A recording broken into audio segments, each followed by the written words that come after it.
Alright, so to summarize what was read yesterday.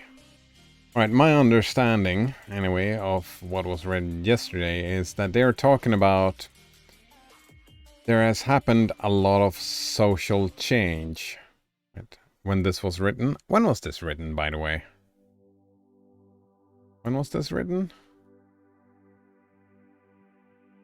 1847. That's a while ago, yeah. That is a while ago. The time SS Force is going to play some League, bro. League of Legends? Nice. Hope you have a good night. You too. Have fun. Thanks for hanging out. And yeah, see you next time. Alright. So it is old. And they were talking about a lot of political change that had happened. And my understanding is pretty much it went from having kings and lords and all that stuff as the organizers of society, and then it changed to a system where the bourgeoisie, the capitalists, started organizing the systems. And here we mean literally the people that owns the means of productions.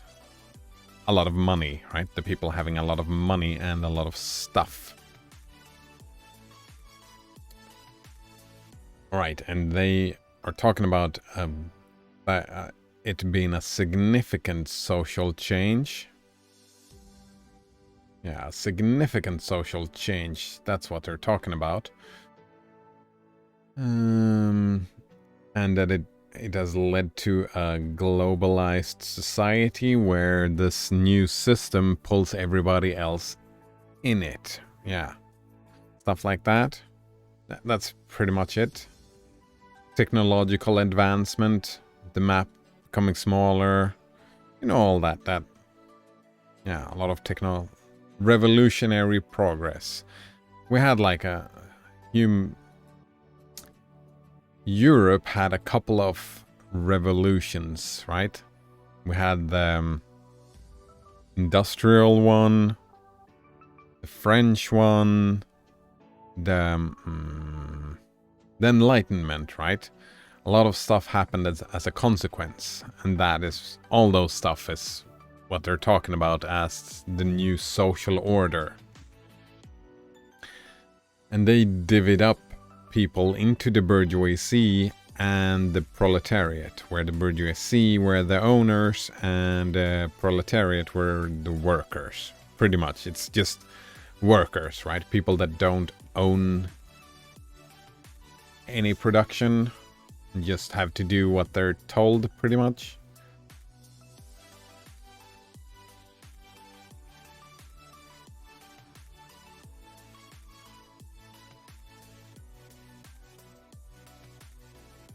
Alright.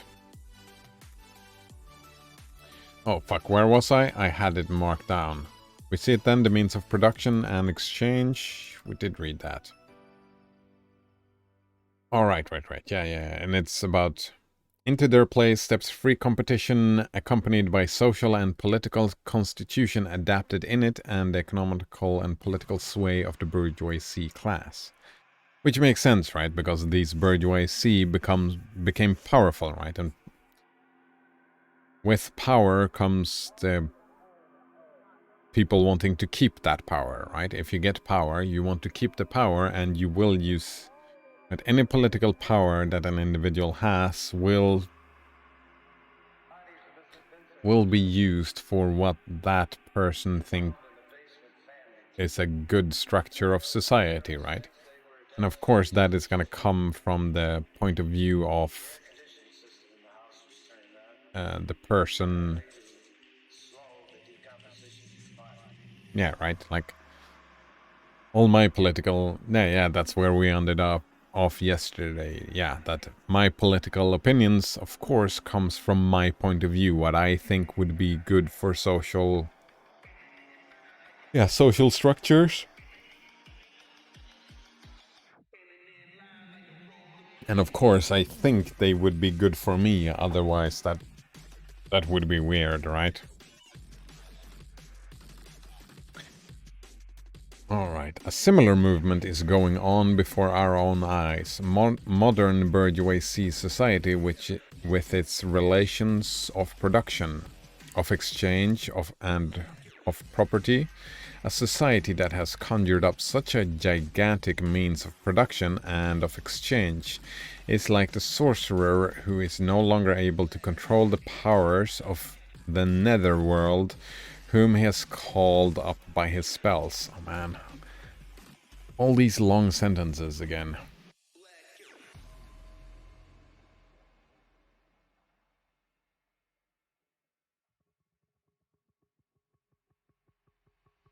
Alright, the system that has been built is no longer controlled by the individuals, right?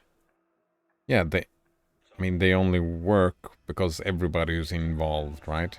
It's not only the bourgeoisie, right? The proletariat who works in the gigantic factories, right? The factories will stop if the proletariat don't work there.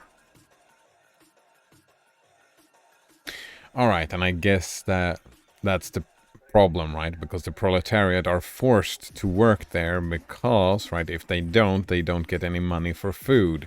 If they don't get any money for food, they starve, and they don't want to starve. Yeah, they don't want to starve.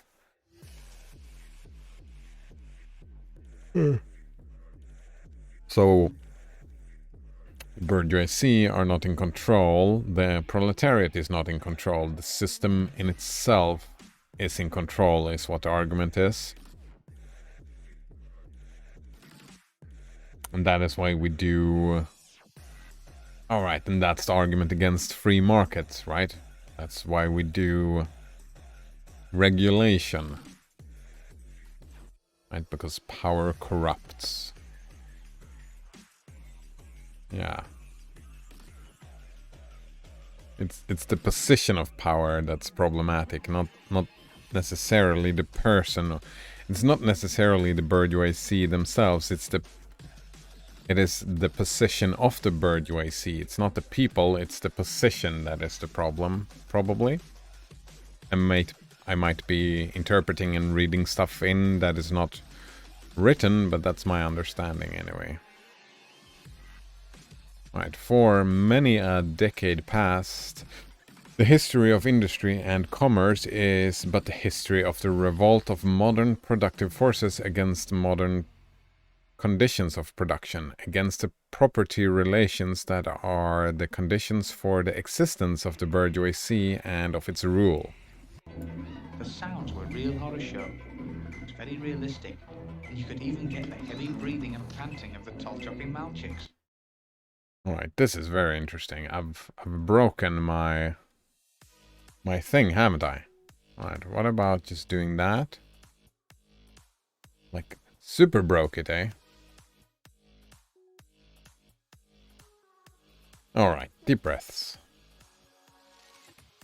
It's very interesting.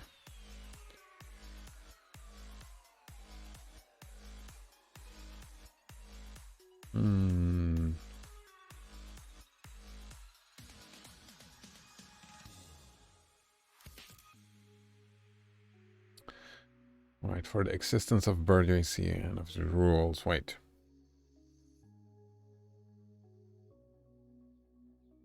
Is but the history of the revolt of modern productive forces against modern conditions of production.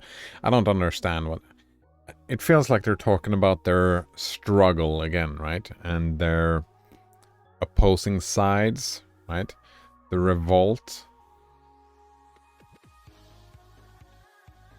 Property relations. Right. It is enough to mention the commercial crises that by their periodical return put the existence of the entire bourgeois society on its trial, each time more threateningly.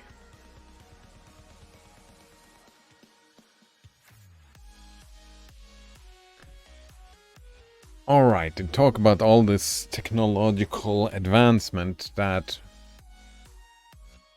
the history, the last few decades for them, was just the bourgeoisie losing and losing and losing control.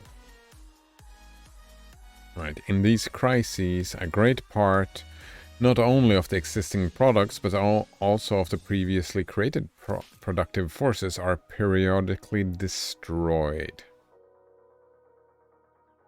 Right. In these crises, there breaks out an epidemic that in all earlier epochs would have seemed an absurdity, the epidemic of overproduction.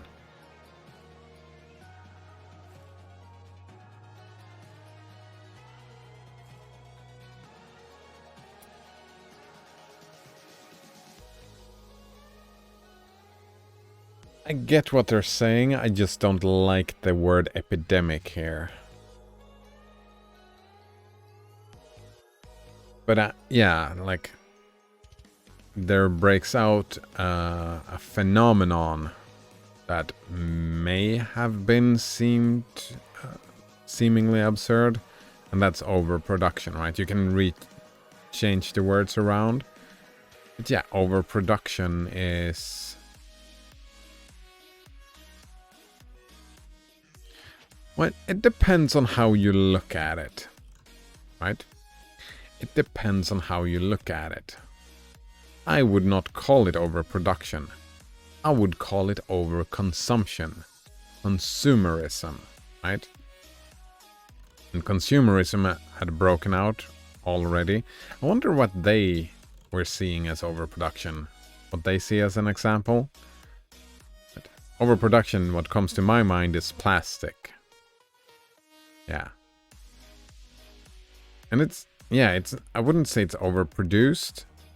Actually, I'm not even sure that it's overly consumed, like it's overconsumption. Probably it's it's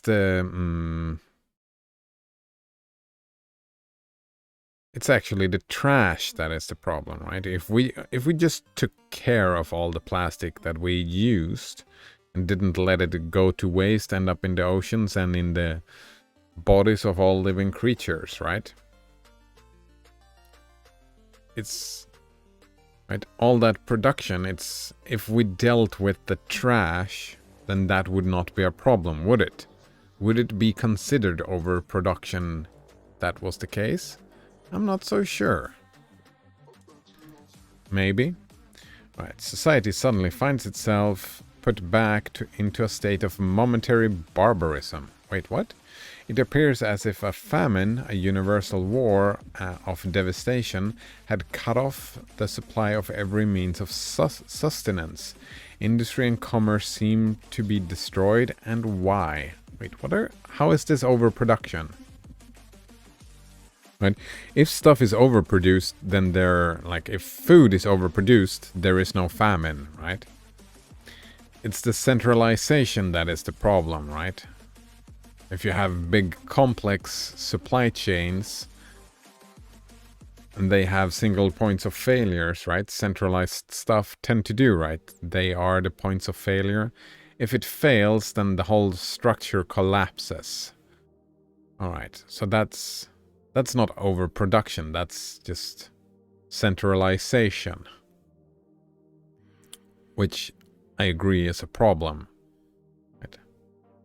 If some production lines break, a lot of shit happens. They had I don't know specifically, I didn't look into it, but I heard a lot of people talking about that boat that got stuck in the canal and how many stuff that just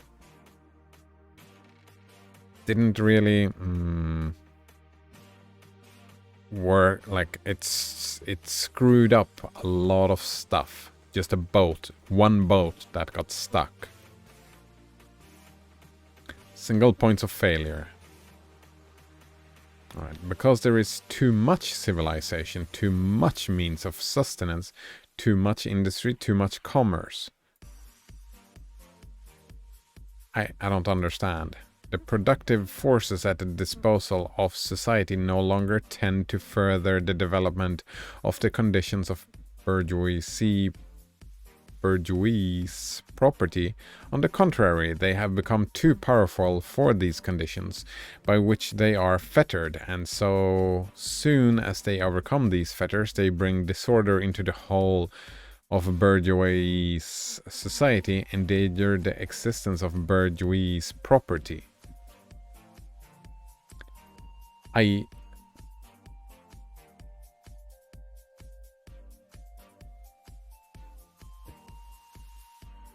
Alright, the free market renders itself obsolete. Is that what we're saying?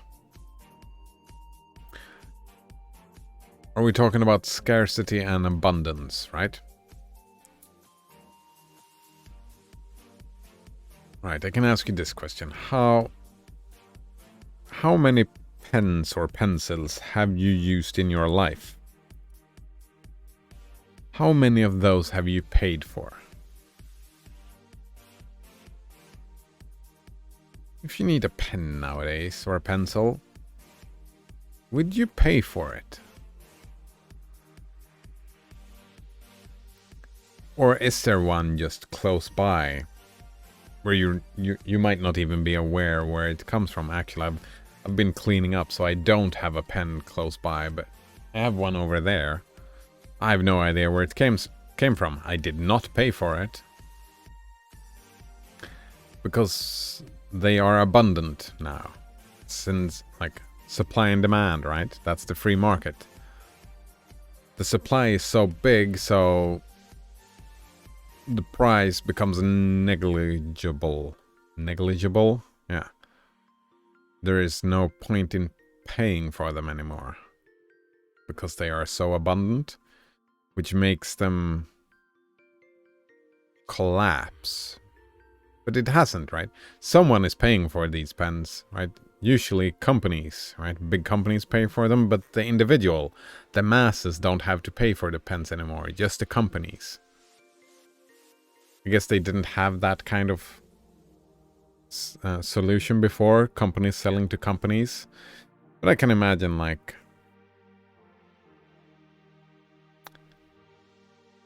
right, if you do too much of it, then there is no profit in it, and then... But isn't the free market thing, it just says that, well, then the production will balance out. And that is what this text is saying, that it's... It endangered the existence of the bourgeois property. Yeah, right? But we have that, right? A lot of factories that just stand empty. Machines that are not getting used because there are no economical need for them. Which I would agree is a problem, right? I would say that the problem is not overproduction, no. I like overproduction, right? As long as it's not harmful to the environment. Like the overproduction of pencils. Maybe we shouldn't do it until the electrical usages do not use coal anymore. But after that, if we can make all pencils forever just free and have that production up and running, wouldn't that be great? Yeah. Scarcity sucks. Abundance is great. Like we wouldn't want to live in a society where I couldn't get my hand on some water just like this. Oh fuck, I forgot about that. Sorry.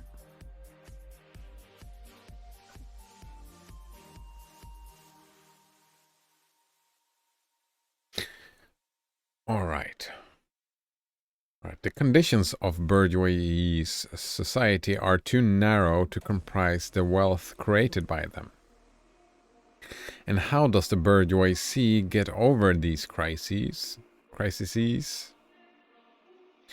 On the one hand, by enforced destruction of mass productive forces, on the other, by the conquest of new markets, and by the more thorough exploitation of old ones. That is to say, by paving the way for more extensive and more destructive crises, and by diminishing the means whereby the crises are prevented.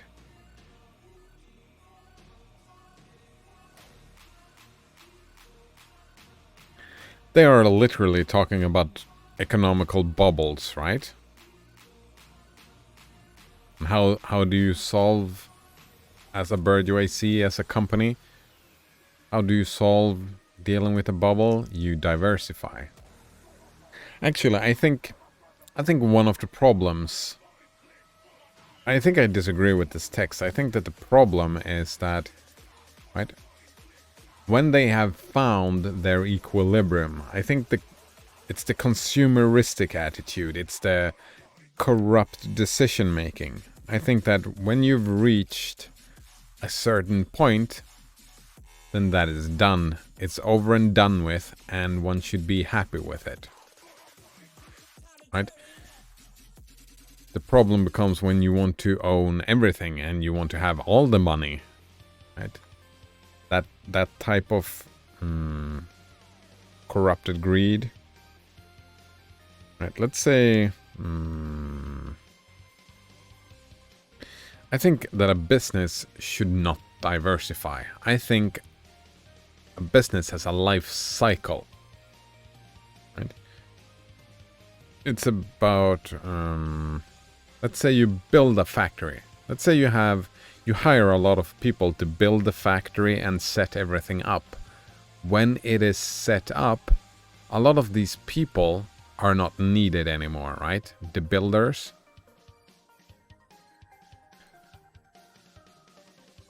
So if the business hire them and want to keep them around, right? If they are obligated, which they are today, right? Obligated to keep paying them, right? They have to diversify, right? Right. There's nothing else to do here for you, so we need to figure something else out to do. And I think that is a mistake, right? Yeah. It's the coupling of wage and labor. Oh man, the sunshine of my ideas again. Oh man, I really love the idea of universal basic income. Terrible name, by the way. But UBI would solve these problems, right? Because what is it really that we're trying to do, right? Why does a business diversify? It's about generating more money. That is what it's about. It's not about the business is not creating value for society. The business is creating more money. And I think the focus on the business should be creating value for society, right? And then when we have set up our structures or we've created our value for society, that business is done and the company should be over, right? It doesn't have to file for bankruptcy or anything like that. It's just, all right, we're done now.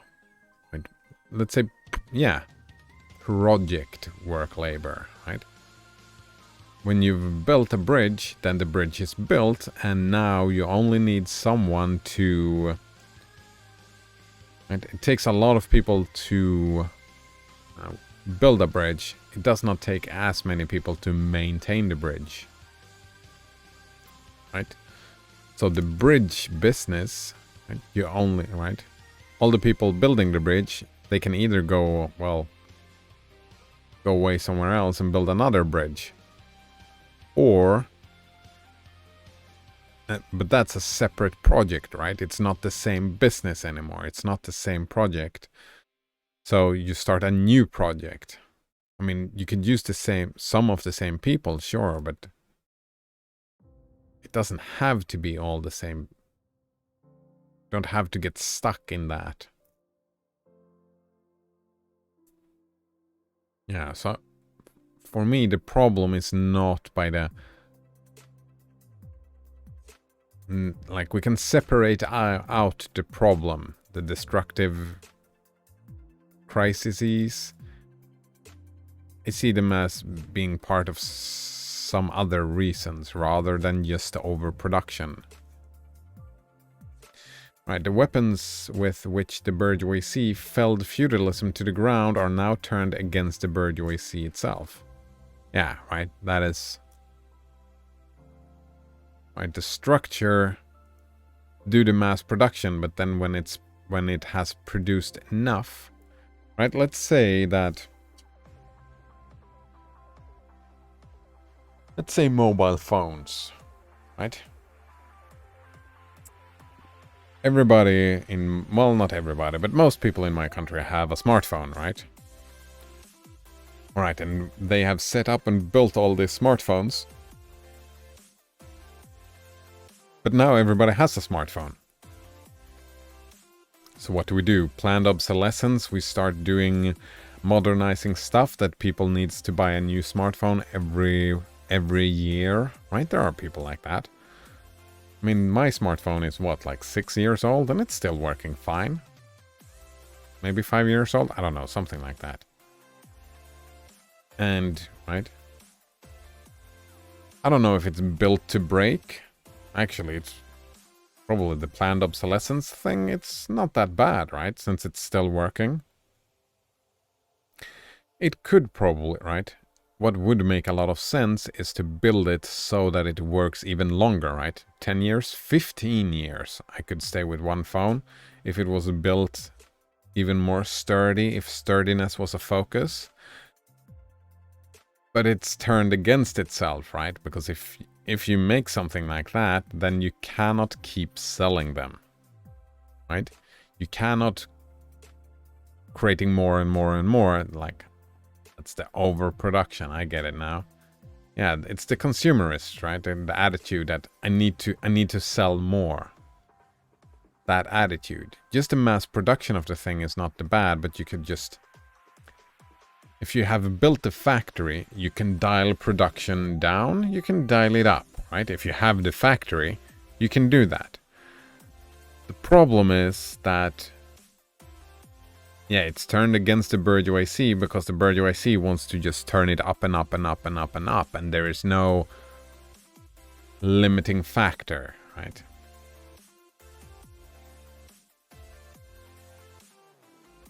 Alright. But not only has the bourgeoisie forged the weapons that bring death to itself, it has also called into existence the men who are to wield these weapons, the modern working class, the proletarians. And one reason why the dial does not get dialed down is because the protest of the proletarians, right?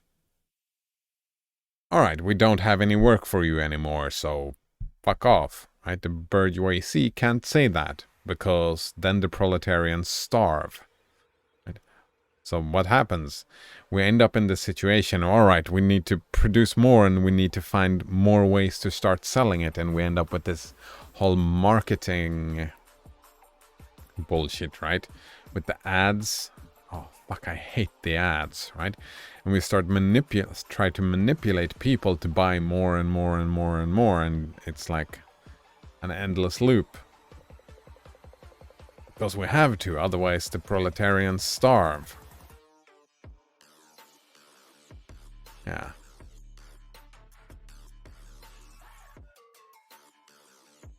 Yeah. So it's the dependency, right? It's the dependency on the labor, right? It's the marriage of wage and labor. And of course you should be... Right? If you do work, you should be compensated. But being dependent on said compensation, I think that is where the mistake... Right? That is one possible solution to the problem that the text presents. Right. In proportion as the bourgeoisie, i.e. capital, is developed, in the same proportion is the proletariat, the modern working class, developed. A class of laborers who live only so long as they find work, and who find work only so long as their labor increases capital. Yeah, exactly. That is the problem, yeah.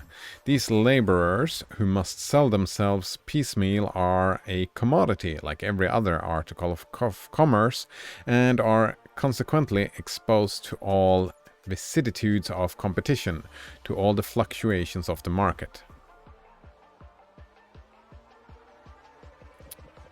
Yeah. Actually, yeah, I like this view on the thing. I don't think I'm gonna agree with their solution, right? I think that the bourgeoisie, like the technological, the industrial revolution and whatnot, all those things has been beneficial for humanity as a whole, right?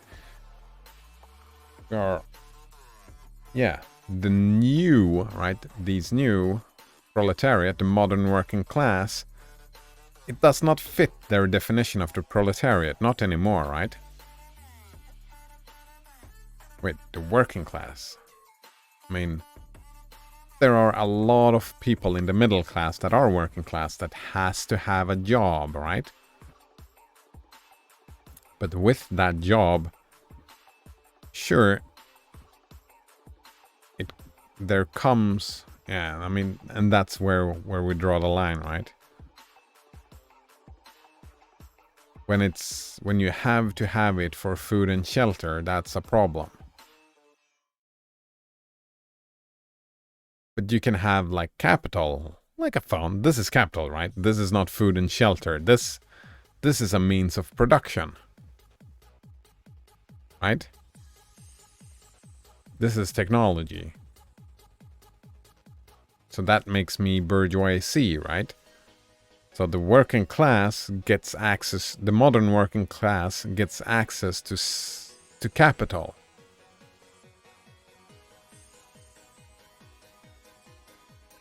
I don't know. But yeah. Putting people in a dependent relationship of labor, that is, right? That is where the crux is, when you're dependent on labor and the fluctuations of the market. Right. Owing to the extensive use of machinery and to the division of labor, the work of the proletarians has lost all individual character and consequently all charm for the workman. What?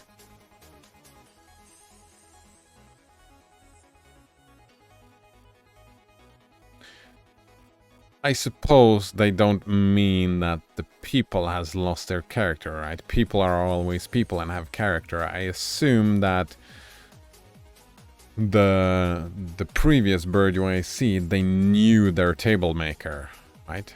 They knew their chef. They knew, right? They had a relationship with their workers. Now they don't anymore. It's just numbers. Faceless workers. From the perspective from the bourgeoisie. I assume that is what they mean.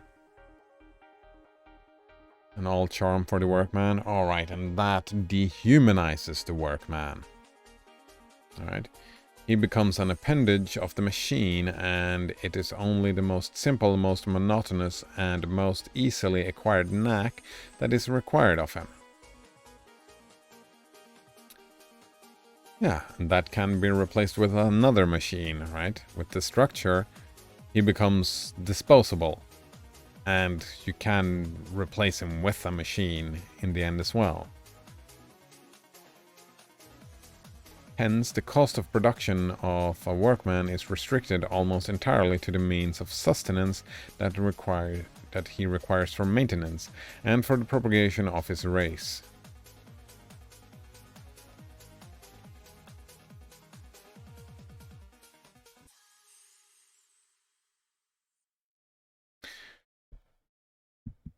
Yeah, right. Yeah, right. The free market ends up, right? You want everything to be as cheap as possible, and this is the minimum that you need to pay the worker. That's an interesting point, yeah. But the price of a commodity, and therefore also of labor is equal to its cost of production. 10, wait. What was that reference? But the price of a commodity, and therefore also of labor, is equal to its cost of production.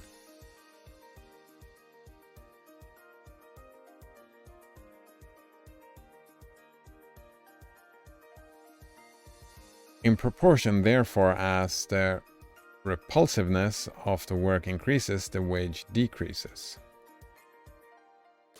Repulsiveness?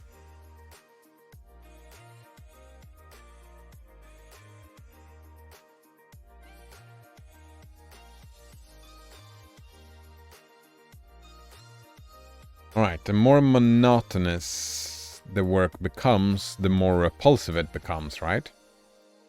That's what they're saying, right? There is no... Just being a cog in a machine, that's no fun. So they claim it's repulsive. I mean, I would say so. Yeah, I can't do monotonous work, but I can imagine some people find it being a meditative practice and enjoying it. Maybe. I can imagine, but also I wouldn't force it upon anyone, right? I would say it should be a choice. Well, if society requires it, I guess that's a problem they point out, right? Society requires someone to do this monotonous thing. Which means someone is forced to do it, right? It's a shitty job, but someone has to do it. That kind of argument.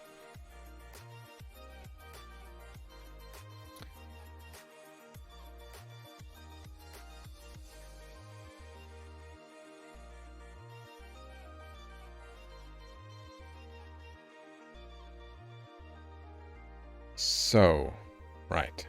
To lower the price of a commodity is to increase the repulsiveness of the work and decrease the wages.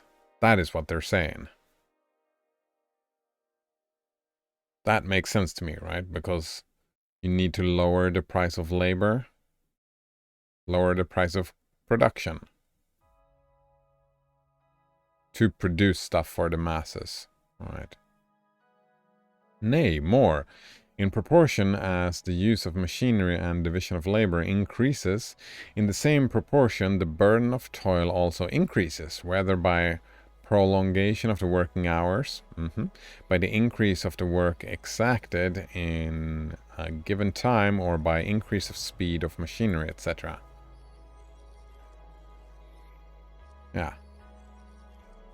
Alright, and I would say that these things comes from a consumeristic attitude, right? Not through capitalism necessarily, right? It's about that dial, right, of the factory, that the dial needs to increase and, right, more money, more money, more money, more money. There is no decreasing the dial and saying less money, less money, less money. Because of the value basis is just watching number grow. And that's the only motivation. And the motivation should be not... Yeah. To create a value for society. Yeah, I can see that. All right. Modern industry has converted the little workshop of the patriarchal master into the great factory of the industrial capitalist.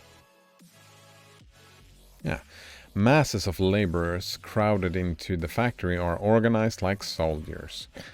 As privates of the industrial army, they are placed under the command of a perfect hierarchy of officers and sergeants.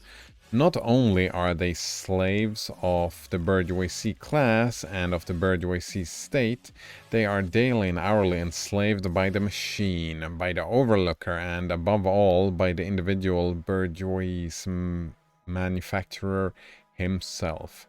The more openly this despotism proclaims gain to be its end and aim, the more petty, the more hateful, and the more embittering it is.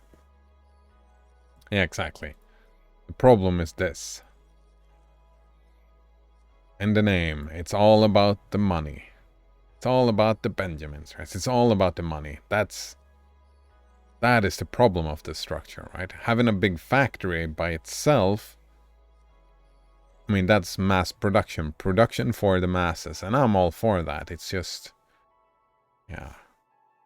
What is the goal here? What is the goal? Right. The less the skill and exertion of strength implied in manual labor is, in other words, the more modern industry becomes developed, the more is the labor of men superseded by that of women. What? Differences of age and sex have no longer any distinctive social validity for the working class. All are instruments of labor, more or less expensive to use according to their age and sex. Ah, right. Women are cheaper. And that's still true, isn't it? That's still true. That is also very interesting. This was before the era of feminism, right? And the liberation of women from the yoke of men.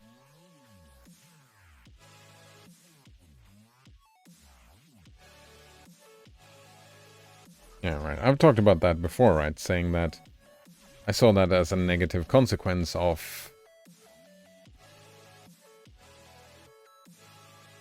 not directly of feminism, right? But it was like the liberation of women from the yoke of men. I mean, I'm all for that. It's just the negative aspects of it is that what used to be womanly work, it doesn't have to be, right? It doesn't have to be a woman's work. It was, back in the day, right?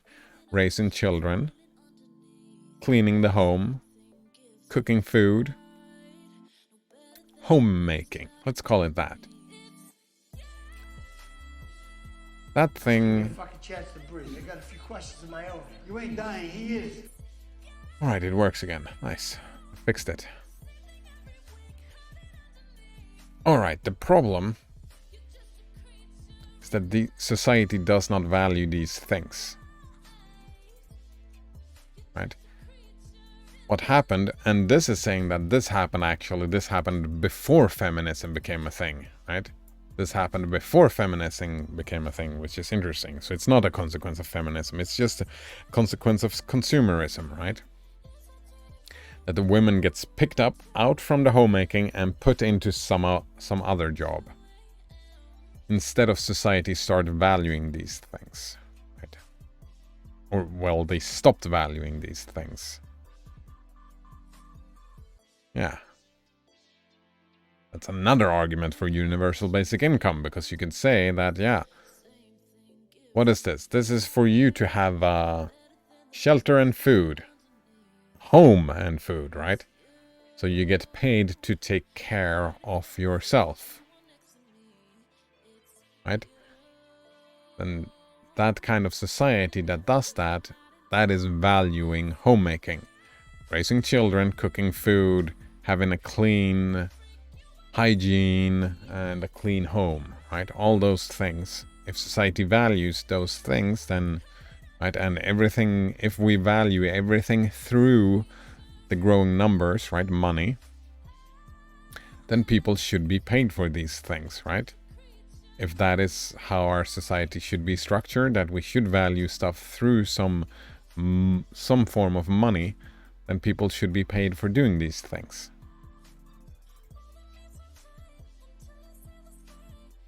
Right? Right?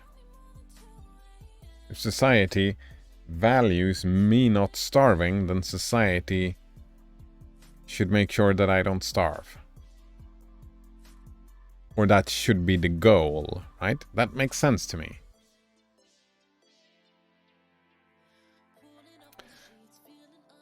Right. no sooner is the exploitation of the laborer by the manufacturer so far at an end that he receives his wages in cash than he is set upon by the other portions of the bourgeoisie, the landlord, the shopkeeper, and the pawnbroker, etc.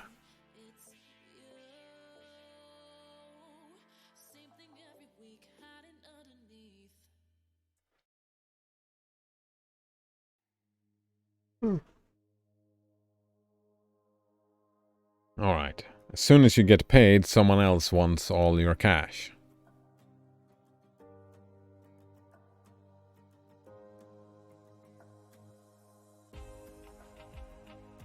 I mean, this kind of sounds like it's leading into that thing where it just wants to tear down the monetary system. But I think the monetary system, like having a number, like having stuff, like from a societal standpoint, we value stuff with a number. I think that is useful for organization, right? I think, yeah. Instead of trading one thing for another thing, we can have an intermediary abstract idea, that is money, and use that wherever, right? It has too many benefits to just tear it down. I can see that I would want to see some changes, like how does money get its value? At the moment, it's, I don't know, not very great. But, alright. Alright. The lower strata of the middle class, the small tradespeople, shopkeepers, and retired tradesmen generally, the handicraftsmen and peasants, all these sink gradually into the proletariat, partly because their diminutive capital does not suffice for the scale on which modern industry is carried on, and is swamped in the competition with large capitalists, partly because their specialized skill is rendered worthless by new methods of production. Yeah, and that the gap is widening, right? That's what they're saying. And that is still a problem, right? Definitely. Thus, the proletariat is required from all classes of the population. Recruited. Yeah, right. The proletariat goes through various stages of development, okay. With its birth begins its struggle with the bourgeoisie. At first, the contest is carried on by individual laborers, then by workpeople of a factory, then by the operative of one trade in one locality against individual bourgeois who directly exploits them. They direct their attacks not against the bourgeois' conditions of production, but against the instruments of production themselves. They destroy imported wares that compete with their labor. They smash pieces of machinery. They set factories ablaze. They seek to restore by force the vanished status of the workman of the Middle Ages. Oh, these are the Luddites. Yeah, the Luddites. And I think that the Luddites were a vocal minority, saying that this is all of the proletariats. I think it's just not true, right? And if all of the people in the proletariat were like this, right, all of them directing their attacks like this, there would be, like, the social structure that is being described would not have happened, right? That is so these people that directs their attacks, the proletariat, that they are talking about, it's a minority of the proletariat. The majority just live the oppressed life, right? They just go on about with their lives in whatever way they can. Which sucks, right? I would want to empower these people, myself included, right? At this stage, the labor... But that doesn't necessarily mean that I want to wreck the whole structure. I don't think smashing the machinery is necessarily the way to go. At this stage, the laborers still form an incoherent mass scattered over the whole country and broken up by their mutual competition. Alright. I have to work better than that worker in that other town, because if they are cheaper, then people will buy from them. So I have to be cheaper. Right. If anywhere they unite to form a more compact bodies, this is not yet the consequence of their own active union, but of the union of the bourgeoisie, which class, in order to attain its own political ends, is compelled to set the whole proletariat in motion, and is moreover yet, for a time, able to do so.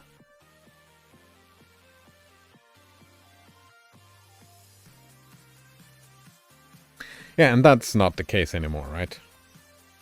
Case in point. At this stage, therefore, the proletarians do not fight their enemies. Nowadays, we can unionize how much we want to, right? We have laws to protect the people, and we have phones that we can unionize however we want, right? As long as we have the means of producing a union. And we do. Where I live anyway, I can see that there are proletarians in reality today that do not have the possibility to do this. And I assume they did not at this time either, right? Unionizing like that, you would need a means of communication.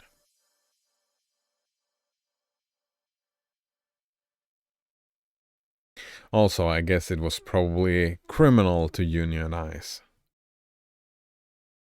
That wouldn't surprise me. And that kind of sucks, right? Alright.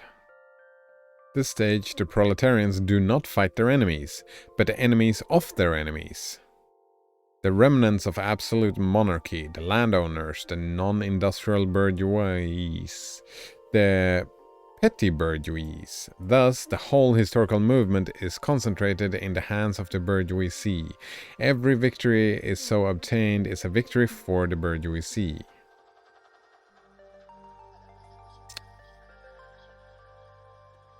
That is a valid point, right? If that is indeed what happens, right?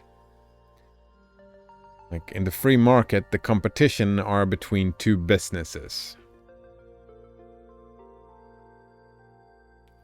That type of competition, that only... It doesn't even help the bourgeoisie necessarily. It only... Well, it helps the consumer, right? If all the value is just a simple number value, because it reduces the price for the consumer. But in this example, and I don't know if I agree to that definition of value. Maybe I do. Maybe I have to concede that for the moment. But right, the proletariat is not a consumer. And that's why the distinction between the bourgeoisie and the proletariat doesn't work for me, because in the system they're talking about, the proletariat is a consumer as well, right? They pay the landowners, they consume food and whatnot, right? It's just that they consume way less stuff than the bourgeoisie, right? And there's a scale, right? Probably was more black and white back then, but it's more of a scale today, but it was probably a scale back then as well, right? But yeah, I have problems with this. We've talked about that before in the channel, right? Owning land, I kind of, like from a political standpoint, I kind of want to reject that whole idea. Because how can we own land? Right? How do we derive ownership of land? Right? When we talk about stuff, commerce, all right, just owning like a phone, right? We can derive ownership from the creation of, right? I created the thing, I own it, then I sold it to someone else. That kind of makes sense to me. What doesn't make sense to me is, how can you own land? How do you derive that? That is necessarily through some sort of force, right? You set up a fence and you say, I own this. That's just, you said so, and that's not a very strong argument for ownership. So if I come into your fence and say, no, I own this. Right? How do we solve that dispute, right? How do we derive the ownership? Through force. Right? If I'm stronger, I'll toss whoever the other landowner, I just toss him out. And if they are stronger than me, they just toss me out. And that is how we derive land ownership. Because someone said so, that has more, it has a stronger possibility to threaten, right? Violence or threat of violence, and that's the only way to do it, and I'm not really okay with that. I think that's...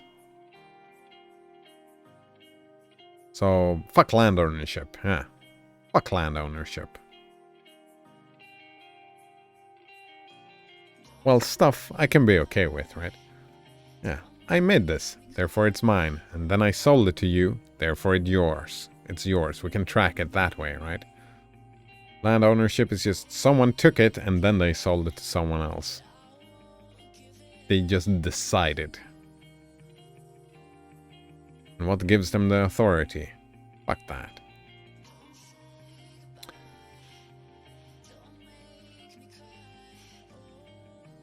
But I disagree, right? Every victory, right? When we look at history, that is not necessarily the case, right? Mass production is production for the masses, so there are victories for the proletariat as well. Like I'm not a great studier of history.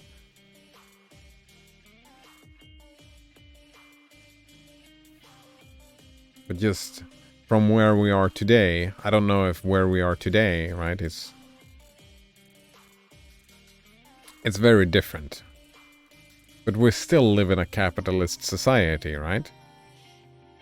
Like, all the countries, except maybe North Korea and some other ones, are brought in, right? Brought into the fold by gunpoint, sure, but they're brought into the fold. And what is happening? Right, sure, the gaps are getting bigger, that's still happening, but also the poorest are getting richer as well. The poorer are not getting poorer.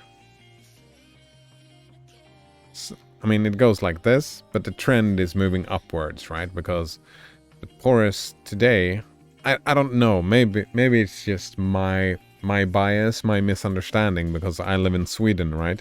And maybe there are no proletariats in Sweden, and therefore I don't see it. Because I'm part of the bourgeoisie, and I don't see the proletariat in the other countries, right? Maybe they are becoming more and more. Maybe I'm not the best person to judge, because I don't know. But that's, I have that book. Oh man, I took it away about Hans Rosling. Right, this book, Factfulness. Oh, there we go. Oh, there's a book and there's this whole thing. Right? This whole book focuses on the poorer places of the world. And this book looked at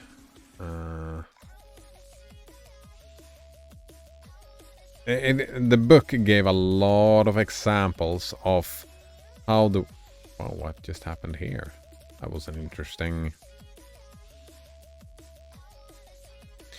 The book gave like a lot of examples from people getting richer and richer, the proletariat getting richer and richer. I don't know how, like, it's a book written by a statistician, right? So statistically, more and more people are having a better life.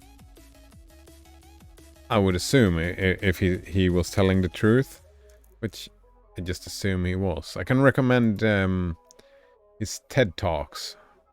Hans Rosling? Where do we have him? Alright. Rosling.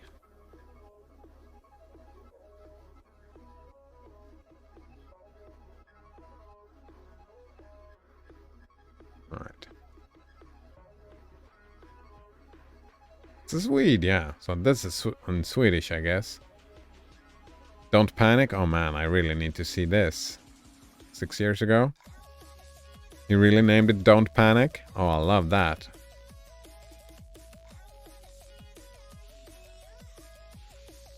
Shows the facts about... Yeah, he was talking about overpopulation and stuff like that, but yeah. This one. The best stats you've ever seen. This is a cool video.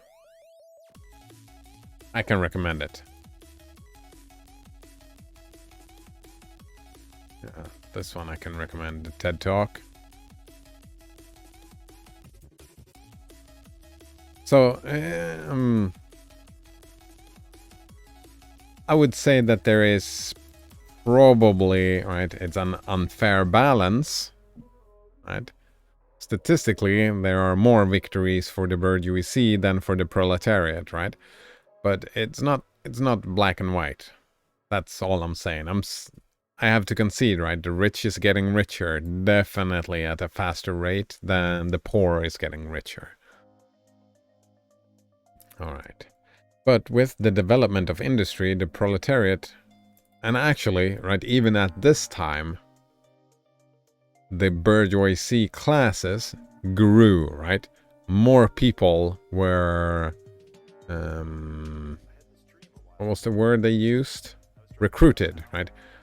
More people were recruited into the bourgeoisie, right? More and more people ended up in this class than previously. So that is also a benefit that they neglect to mention. But with the development of industry, the proletariat not only increases in its number... Ah, here we go. They did... Oh, right. Proletariat increases in number. All right, yeah. The gap widens. And that's...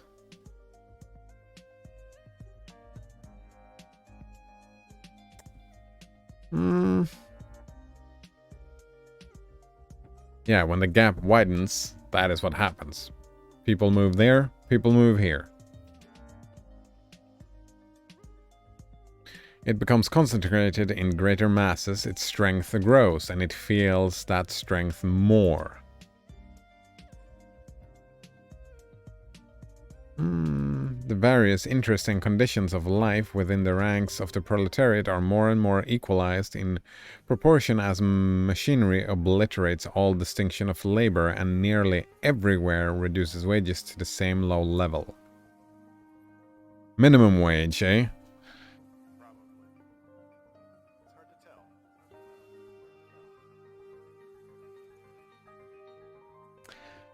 I'm not sure convinced that this is what happens. The strength grows. Maybe. Right? If more and more people work in factories, they identify as factory workers and therefore they become more... Right? They have similarities with other people and they speak the same language, so to speak. So yeah, the strength grows, but... Like that's not necessarily, like, that doesn't necessitate that the proletariat grows, right? Proletariat before they worked in a factory could have worked at some other place, right? With some other minimum wage stuff that was not part of the factory. What I think is that if it feels the strength more and gets more and more hyped up and like take action more and more, I think that is... I think politically, we people will live our lives, and when our lives becomes worse from our point of view, when stuff gets worse, we start complaining louder. And we reach another threshold when it gets even worse again, then we complain even louder again. And people have different thresholds, but the worse things get, the more people's threshold will get met. And this is how that group grows, right? The political group grows that way, right? Like if we're talking about it feels its strength more, I would say it gains more strength the more people that take that political, like, we need to take action, right? I don't know. But yeah, if we got, like, we do have that today, right? We've got minimum wage, and everybody's working minimum wage. They have something in common. And when the minimum wage is too low, so they can't deal with their life, actually, that's also problematic, right? Because, like, if it's low enough that they just get by, but it's not low enough to reach some threshold of, like, a pain threshold for political action, right? It's a balancing act that just... It's not... I wouldn't say that it's a bourgeoisie conspiracy. It's just something that happens, right? In the structure. In the structure, that is gonna happen, right? Because the political actions, when the like, if you unite the whole of the minimum wage group and they take political actions, that is bad for business. At the same time, you want to reduce the wages, right? So there's a balancing act that happens in this system, the way it looks. Yeah, you want to pay people as little as possible, as long as they keep working. Right, the growing competition among the bourgeois and the resulting commercial crises make the wages of the workers more fluctuating. Yeah, exactly. Balancing act. Fluctuate. Nice, yeah. The increasing improvement of machinery, ever more rapid developing, makes their livelihood more and more precarious. The collisions between individual workmen and individual bourgeois take more and more the character of collisions between two classes.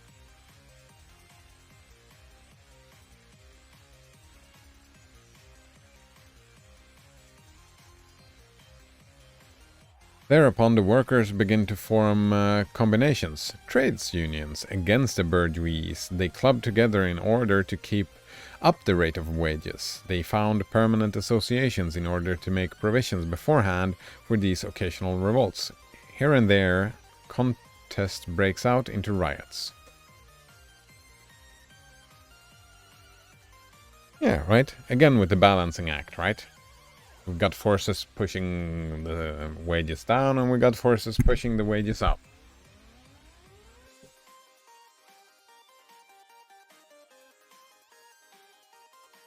And I think that is probably a pretty good system, as long as it doesn't get overbearing one way or the other, right? If one side takes the control over the other side, that kind of will screw stuff up, right? And I would say that probably there is tendency towards the bourgeoisie to push up over the workers at the moment. Yeah, I think that's the tendency, but I mean, that's my bias. I have no stats, no statistics on that, so that's just a wild guess. So take that with a grain of salt, definitely.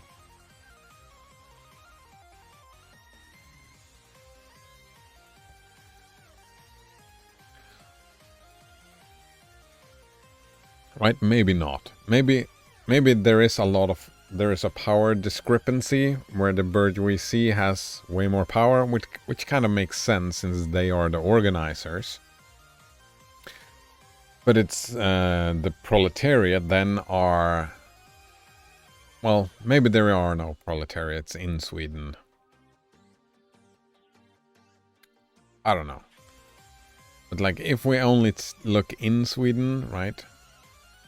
People are just happy. As long as people are happy, this discrepancy, if the people that are down here that are being oppressed are happy with their lives, then, or happy enough, right? Content. Let's not say happy, let's say content. As long as they are content with their situation, like, this is just a lot of extra work, right? It's not necessary to join these clubs. When you need to join these clubs are when you don't feel happy, when you don't feel content. Yeah.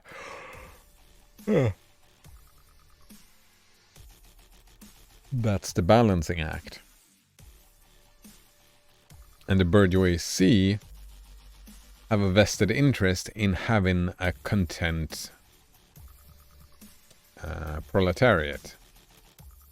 Yeah, that makes sense, right? They don't want riots. They don't want revolts.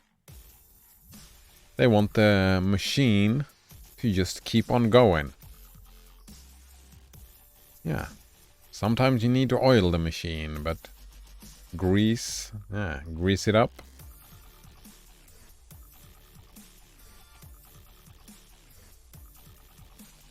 Alright. Now and then the workers are victorious, but only for a time. The real fruit of the battles lies not in the immediate result, but the ever-expanding union of the workers.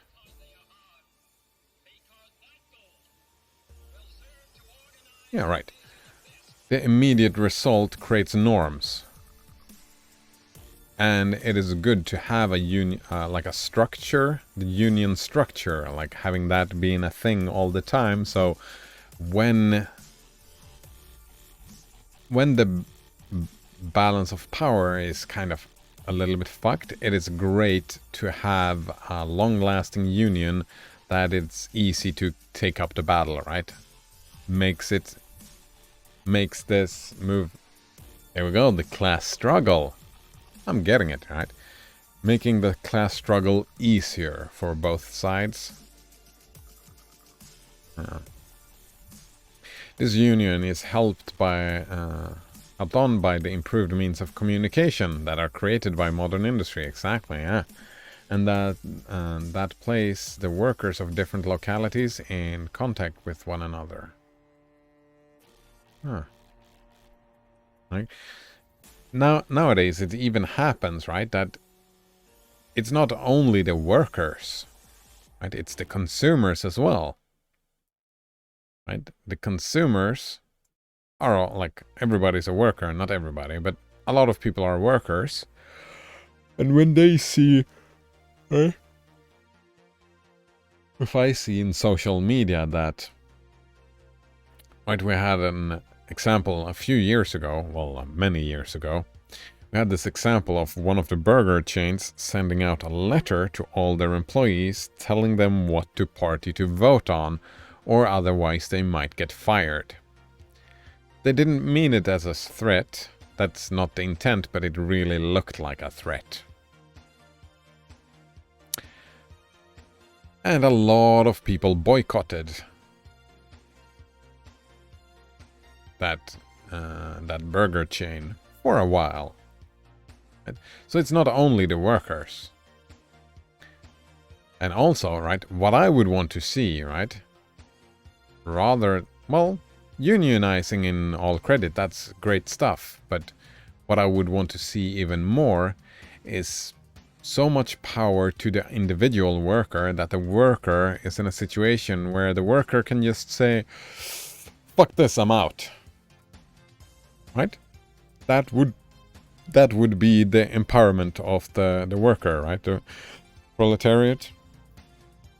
And how do we reach that? Universal basic income, right? If we have universal basic income, the worker can just say, well, screw this, I don't want to be party to this anymore. Right? And I don't say that get rid of the unions, but the need for unions and organized unions becomes less important. And it becomes more in the idea of the individual proletariat, right? You don't need the entire union. You can just make the decision yourself. Right? Am I happy in this situation? You can go to your boss and say, I'm not happy with this situation. And they can say, well, unfortunately, this is your wage. Then you can say, well, fuck you then. You go get someone else. And they can go and get someone else. Right? That is happy. That is content.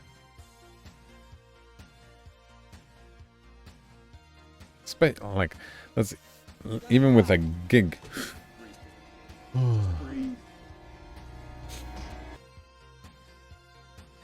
mean, even in, yeah, like a gig, a project economy, right? You work for a while, and then that work is done.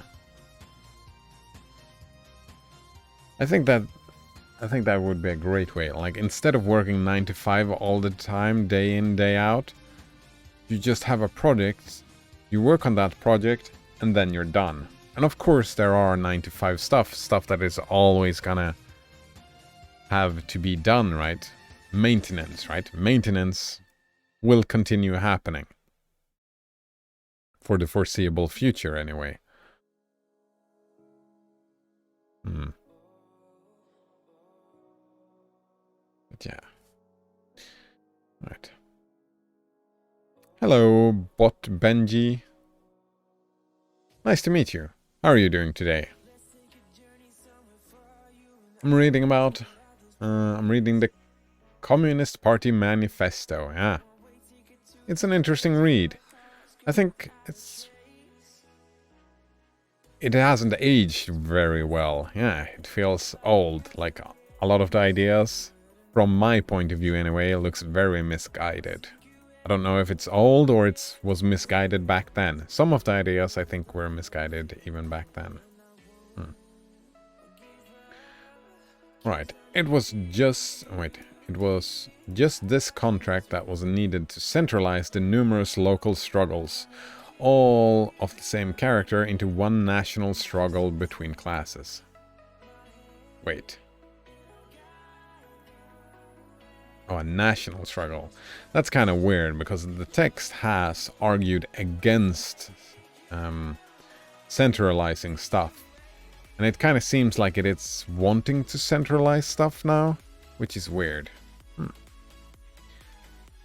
Bot Benji says, let's see some Warzone. Wait, what do you mean, Bot Benji? Warzone? Is that a game that I have not played? Alright, but every class struggle is a political struggle. And that union to attain which the boroughs of the Middle Ages, with their miserable highways, required centuries, the modern proletarian, thanks to the railways, achieved in a few years.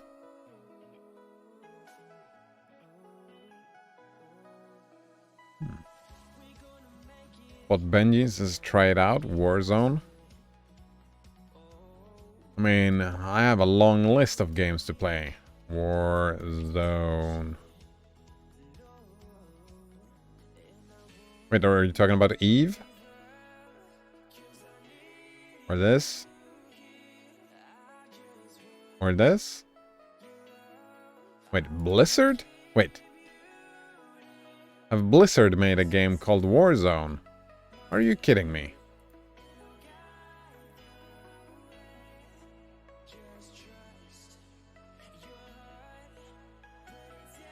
Oh. I'm talking Call of Duty?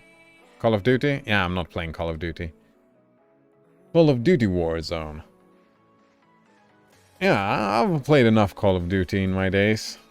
I'm not really interested in it anymore. But Benny asks why? Yeah, that's the reason. Maybe someday in the future, but I have a long list of games, right? But look here, there's a long list of games, not all of them, but there are so many games that I have not played. So I'm not gonna buy any new games before getting... Yeah, I've got a long list of games before purchasing something like this. I can imagine it being a fun game, but it's... yeah. It's not on the list. And it's just personal preference. Yeah, that's the reason. Personal preference. First-person shooters is not necessarily my jam. And if I wanted to play a first-person shooter, I'll probably just go back and play some CSGO.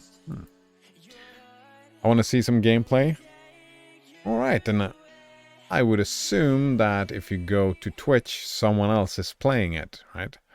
At the moment. Yeah. I'm reading about communism. If you're not interested in reading about communism, then yeah, I would recommend going to some of those other streams. Yeah. But I guess thanks for stopping by. Anyway, yeah. And have a nice day if you're actually leaving. What Benji says doesn't have to be that. Alright, yeah. I'm not playing any more games today, no. It's like I'm reading for another half an hour. I'll be back and playing some more Autonauts tomorrow. Well, actually, no, I'm not playing Autonauts tomorrow. What am I playing tomorrow? I don't know. Alien Swarm, perhaps? Yeah, I'm playing that tomorrow. I think. I haven't decided, but I think that is what I'm playing tomorrow.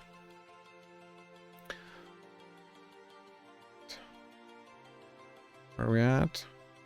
Alright, this organization of the proletarian into a class and consequently into a political party is continually being upset again by the competition between the workers themselves. Yeah, that makes sense, right? When there is a lot of competition, right, you have to lower your own wage. That's why universal basic income is a good idea, right? Because then they can just say, well, I don't want to compete in this situation.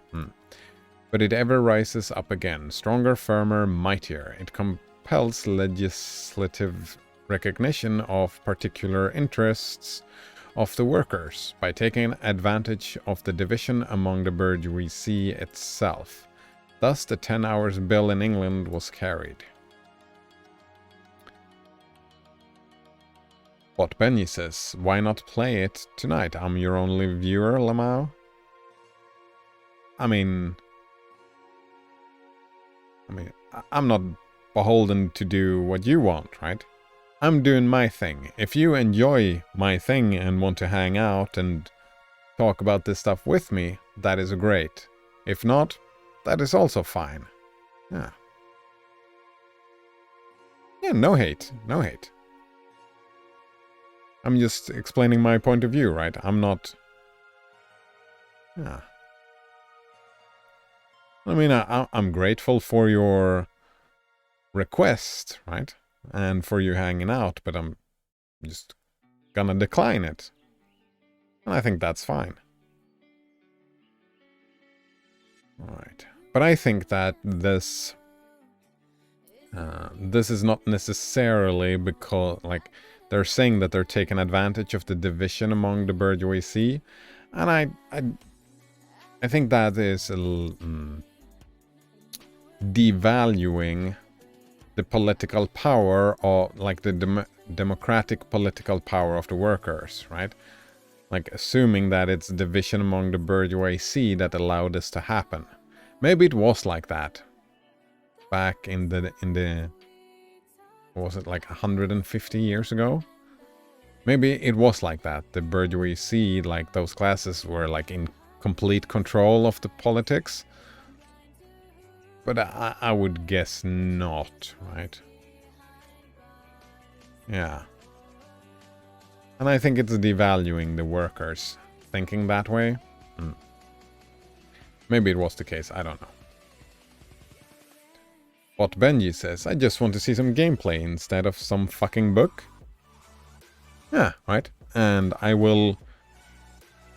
It's not a book, it's a manifesto, so it's like a pamphlet, an essay. Yeah, it's an essay. Yeah, I think it's like 25 pages long. Yeah.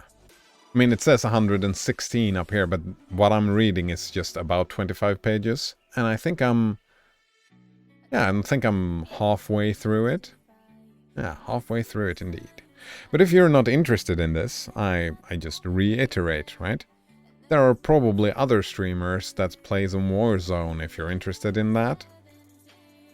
I'm gonna keep reading, yeah.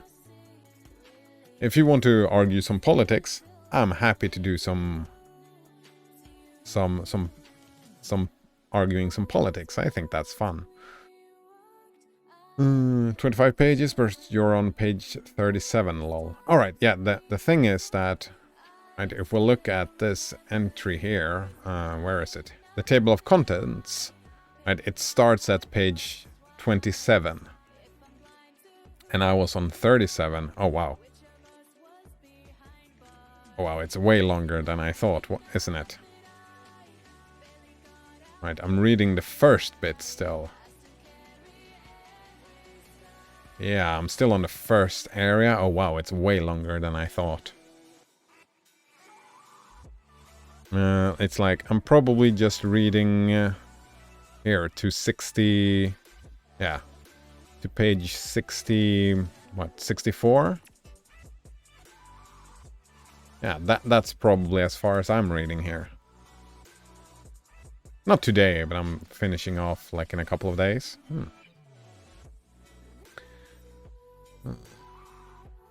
37, yeah. But Benji says no hate though. Yeah. I dropped out of high school for a reason. Yeah, that's fine. Luckily, you don't have to read. Or like, I'm reading it if you care to listen, but if you're not interested, that is completely fine. Yeah, it's completely fine. I'm having fun. I'm actually enjoying this text, yeah.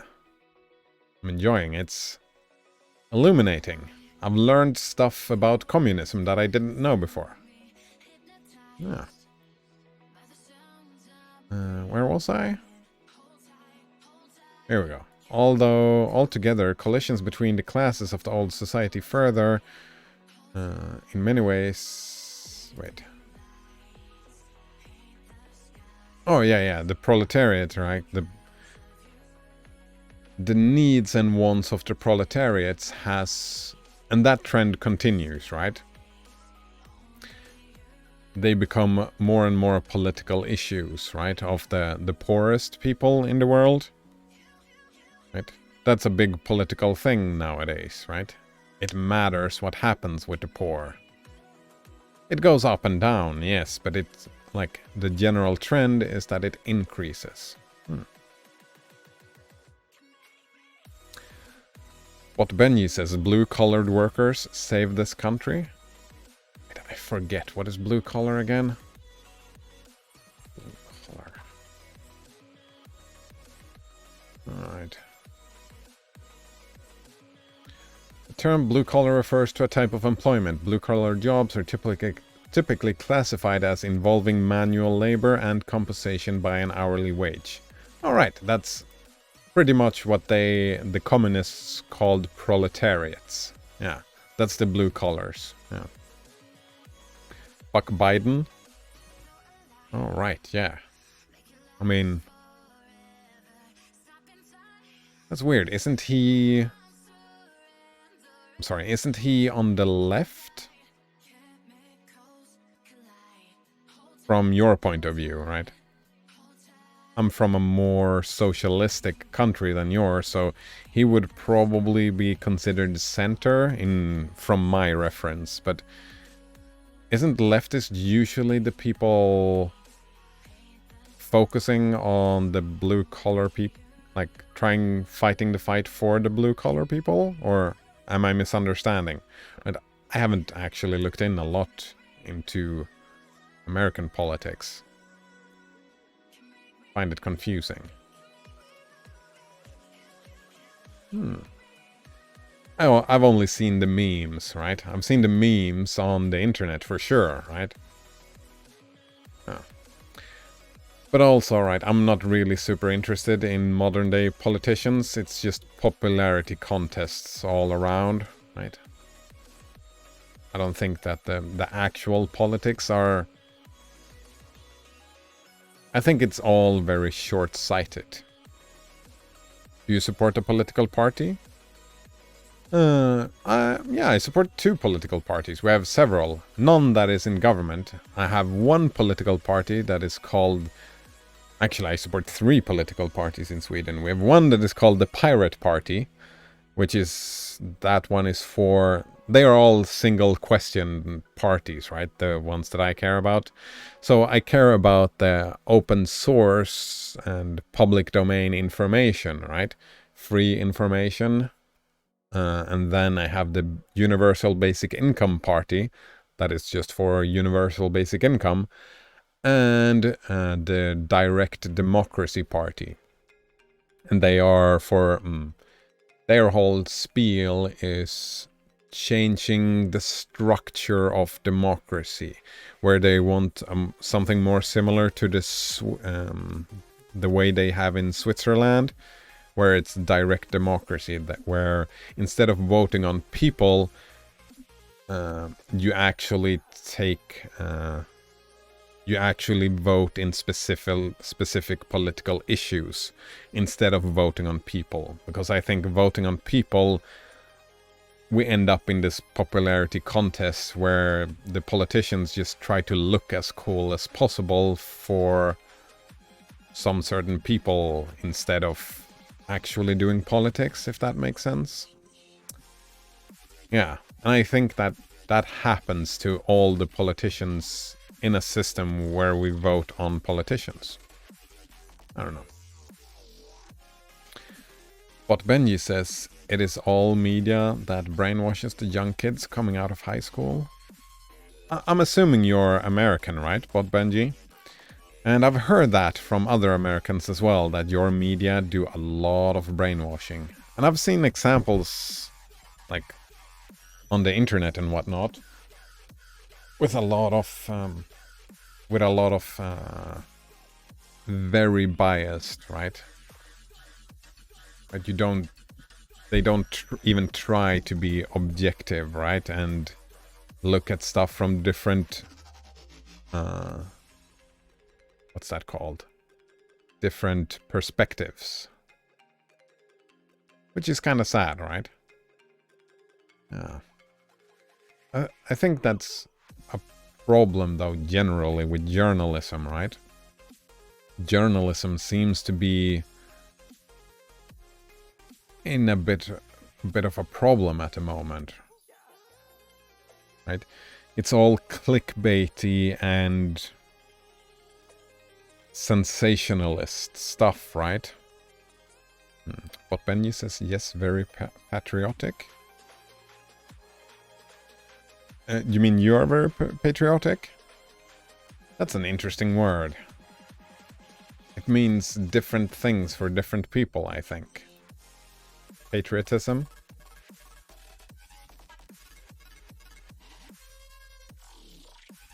Right. Let's see. No. Alright. Love for or devotion to one's country. Alright, so yeah, definitely it means different things for different people, right? Right, I can see someone being a patriot and just complaining and complaining and complaining about their country. Or I can see someone being a patriot and just saying everything is great, right? You can be a patriot either way, right? You can love your country and want it to change, or you can love your country and still want it to stay the same. Can you say hooga? That was my try. Hooga? Is that how it's said? I've never seen that before.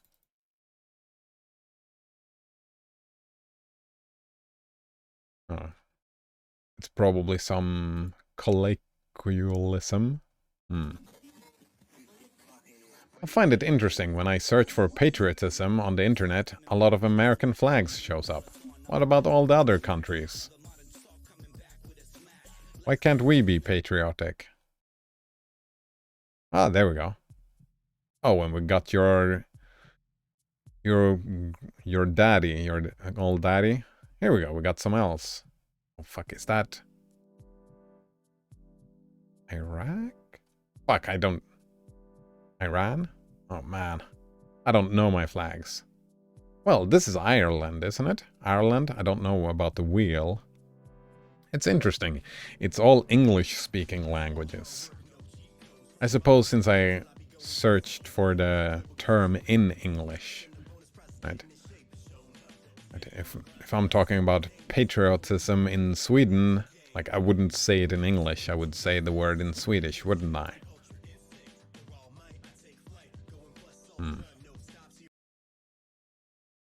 Yeah.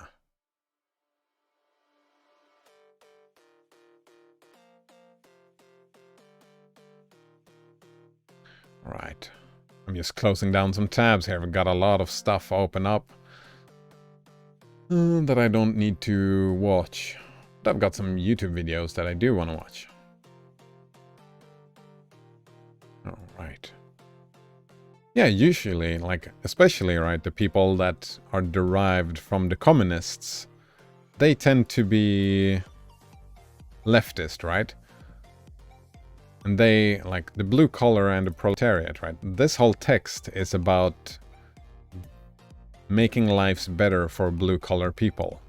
That's my understanding of the text anyways. Even though it's very polarizing and it's very rude and it's strawman-y. Yeah, the text does a lot of strawman. Yeah, I think, maybe. Right, the bourgeoisie finds themselves involved in a constant battle. At first with the aristocracy, later on with those portions of the bourgeoisie itself, whose interests have become antagonistic to the progress of industry. At all time with the bourgeoisie of foreign countries. I mean, I understand the aristocracy.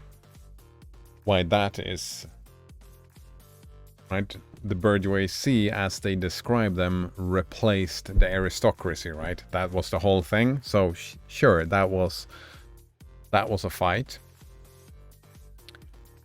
And then they fight with themselves. And I mean, that's the free market. That's kind of the point, isn't it? That the capitalists fight with, like, one capitalist fighting with another capitalist. That's the whole point of the free market, right? Right. Whose interests have become antagonistic to the progress of industry. I disagree with that point, like, completely. Yeah, that it's become... that the bourgeoisie has become antagonistic to the progress of industry. Well, actually, they do have a point in that, right? That's planned obsolescence, right? That if you become too good at producing something, that thing loses its value and you can no longer profit from it. But that is like you're fighting with yourself, kind of. Not... Alright, so I understand what they mean, and I would have to agree to that, yeah. At all times with the bourgeoisie of foreign countries. Yeah, now that's what I would say understand, right? That even within the same country, right? If you have two companies making cars in the same country, those two will be in battle with each other, even though I think battle is a strong word. Oh, I just gotta answer this message.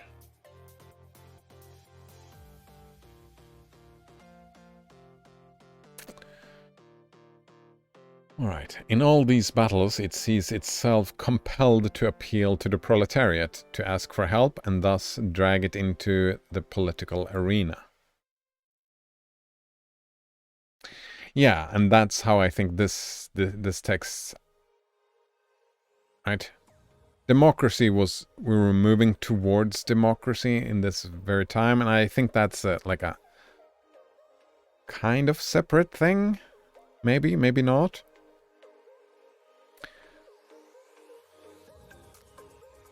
Right, and like political power comes from a united group, right? That's how you get, how do you get a powerful group? Well, you unite the group.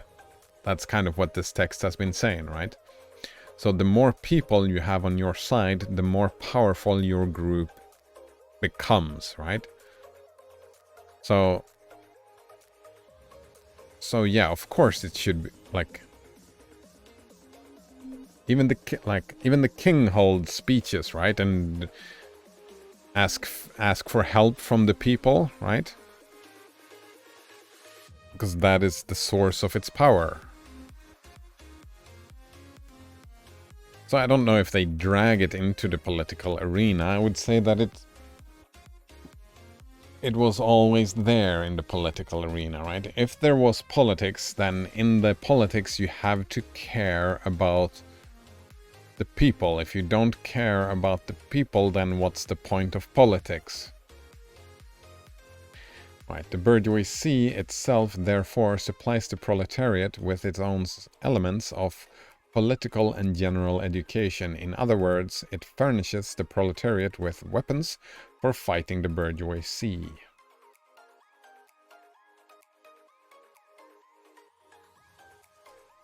Yeah, right. And that's where I think this text again with the polarizing, right? The text has drawn the line and said everybody on this side is proletariat and everyone on that side is bourgeoisie, and they are natural enemies and they have to be enemies. Which kind of like the thing that they are describing, the thing that happens here, kind of implies to me that they are not enemies, right? Right? They drag the proletariat in to help the proletariat, not to fight the bourgeoisie, right? Yeah, it's about helping the proletariat. It's not about fighting the bourgeoisie, right? It's not... Yeah, I disagree that they are natural enemies. Right. They can have, like... If you find two people, you will find some political agreements between the two, and you will find some political disagreements between the two. Whoever they are, whatever class they end up in, that is what you will find. Yeah. Right. Further, as we've already seen, entire sections of the ruling class are, by the advance of industry, precipitated into the proletariat, or at least threatened in their conditions of existence. Wait, these also supply the proletariat with fresh elements of enlightenment and progress. What does that even mean?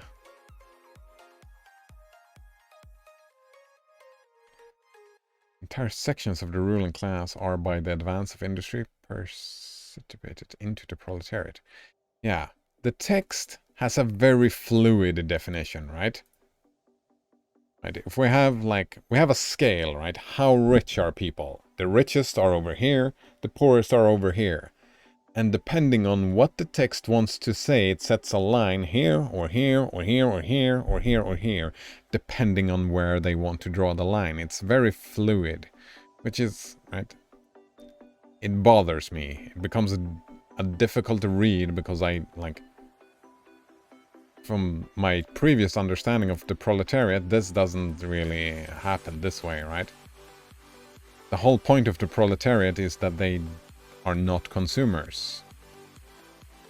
And they don't have any means of productions. Right? So someone in the proletariat don't have enough money to buy a hammer. Right? A hammer or a nails, right? They should not be able to build a table in their own home. From one definition, but from this definition, right? The ruling class being pulled down and being that poor, I don't see that happening. I mean, over generations, perhaps. That's not pulling the ruling class down. I don't know. Right, finally, in times when the class struggle nears the decisive hour, the progress of dissolution going on within the ruling class, in fact, within the whole range of old society, assumes such a violent, glaring character that a small section of the ruling class cuts itself adrift and joins the revolutionary class, the class that holds the future in its hands.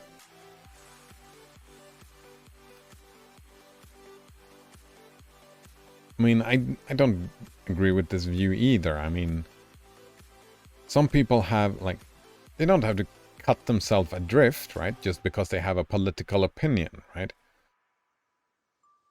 I have a political opinion that where I want to lift up people that are worse off than me. Right? That doesn't make me cut off, right? If I'm middle class and I want good things for the working class, that does not mean that I'm no longer middle class.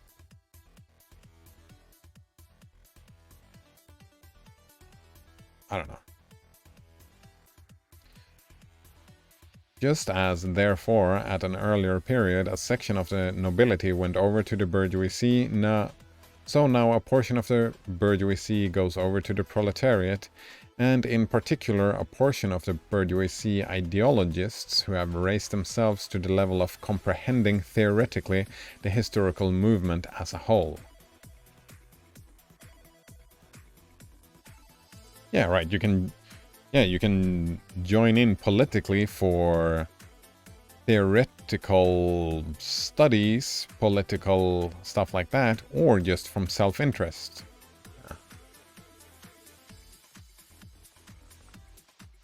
Or both, or neither, right?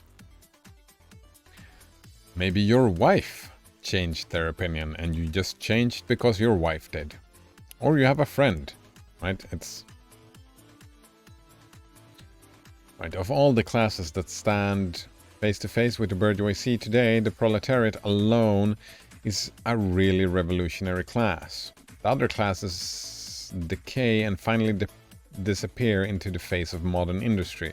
The proletariat is special and essential. Its special and essential product.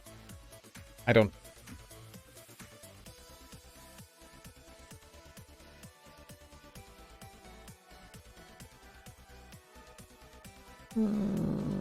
It's a revolutionary class.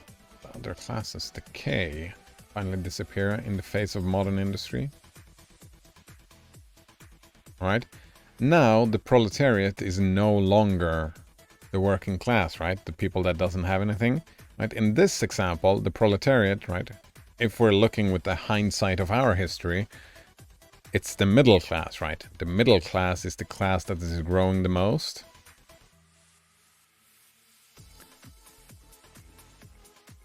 But the middle class owns a lot of means of production. So, right, the class distinction, again, doesn't make sense. It's like the middle class and the... Right, here we go, the lower middle class. The small manufacturer. Nice. Right, it kind of conflates political opinion with social class, right? Where you are, right? It's just about how much money you have, right? That is all it's about, right? It doesn't, like, the amount of money you have doesn't equate a political opinion. Yeah, That's not what happens. It can help inform, and you can take a guess, but I don't know. But that is lunchtime for me. Yeah, that is lunchtime for me indeed. And we'll continue. Well, actually, let's read this paragraph so I end on the new page. I like that. Right, the lower middle class, the small manufacturer, the shopkeeper, the artisan, the peasant, all these fight against the bourgeoisie to save from extinction their existence as fractions of the middle class. There we go. They are therefore not revolutionary, but conservative. Nay more, they are reactionary, for they try to roll back the wheel of history.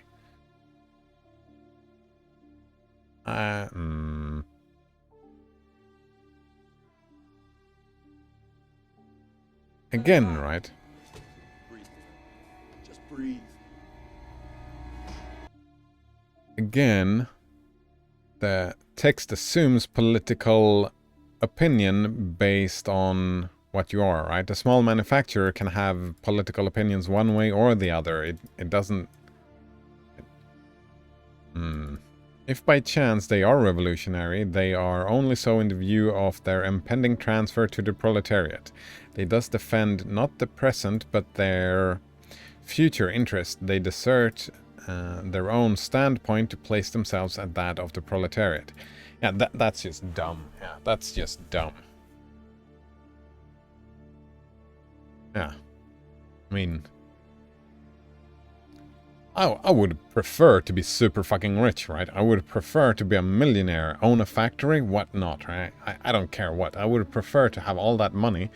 I would still politically be for the universal basic income, right? Which is inherently mostly for the poorest, right? If I'm a millionaire, the universal basic income doesn't change my life significantly. I would still be for that politically, right? They don't, like, where I am doesn't equate to a political opinion. And assuming someone's opinions because where they are, it's kind of a dick move, isn't it? Yeah, I think it's a dick move. Alright. That is it. Now it is lunchtime. Alright, thanks for hanging out, and... yeah, have a good one. Cheers.